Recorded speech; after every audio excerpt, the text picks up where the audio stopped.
हिमाचल प्रदेश एक पूरे देश में एक ऐसा राज्य है जहां कर्मचारियों की संख्या पॉपुलेशन के अनुपात में अगर हम देखें तो वो सबसे ज़्यादा है। और ऐसी परिस्थिति में स्वाभाविक है हिमाचल प्रदेश में कर्मचारियों की एक बहुत महत्वपूर्ण भूमिका प्रदेश के विकास में, प्रदेश की योजनाओं को ज़मीनी स्तर तक, नीचे तक पहुंचाने के लिए काम करने में रहती है।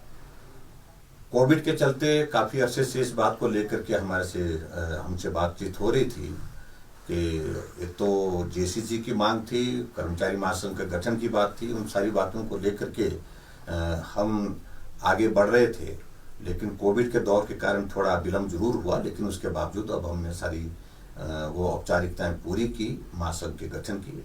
जो उसके बाद फिर दूसरा अभी आज हमने जेसीसी की बैठक भी बुलाई थी और जिसमें हमने महत्वपूर्ण घोषणा की है।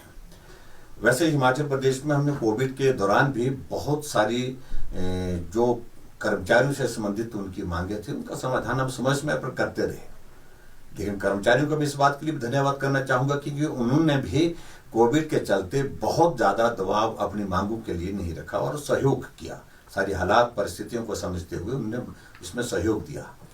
जहां तक आज की जेसीसी की अगर हम बात करें, इसमें जो महत्वपूर्ण निर्णय हमने आज जो लिए हैं, एक तो यह है कि कर्मचारियों को 1 जनवरी 2016 से नए वेतनमान दिए जाएंगे। जनवरी 2022 का संशोधित वेतन जो है वो हम फरवरी के मास में जब सैलरी देंगे उसमें उसको शामिल करेंगे, उससे शुरुआत करेंगे और जिस पर हमारी सहमति बनी है। सहमति बनने के बाद मैंने आज विधिवत इसकी घोषणा भी की है।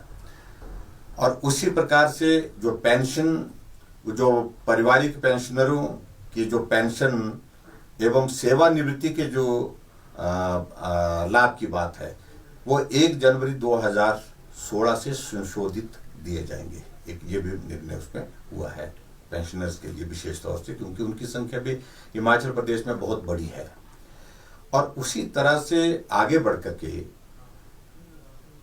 कर्मचारियों और पेंशनरों को जो महंगाई भत्ता, महंगाई राहत देने की अगर बात है तो वो राहत भी जो लाभ संशोधित वेतनमानों व एवं पेंशन पर दे रहेगा, ये भी हमने साथ में उसको जोड़ा है। यानी कि कर्मचारियों को जो पेंशन वाले जो हमारे भाई हैं जो रिटायर हो गए हैं, उनको जो महंगाई भत्ता, महंगाई राहत जो है वो संशोधित वेतनमानों के साथ वो दे होगा। और इसी प्रकार से एक और हमने कर्मचारियों के संदर्भ में एक निर्णय जो लिया, कुल मिलाकर के नए वेतनमानों व पेंशन संशोधन करने से प्रदेश के कर्मचारियों को और पेंशनरों को लगभग 6,000 करोड़ रुपए के वित्तीय लाभ इसमें होंगे। तो एक साइजेबल अमाउंट जिसको हम कह सकते हैं कि हमारे कर्मचारियों के लिए हिमाचल प्रदेश में जो पेंशनर्स हैं उनके लिए देने की आज हमने जो विधिवत एक जेसीसी की बैठक में घोषणा की है।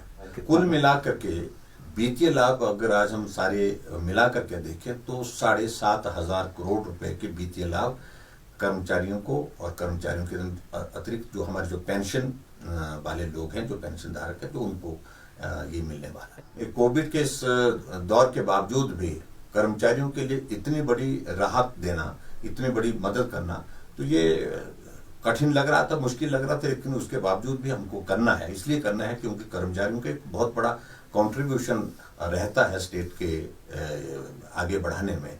तो स्वाभाविक रूप से इस बात को वो मांग भी कर रहे थे और उस मांग को पूरा करने की दिशा में हम आज आगे बढ़े।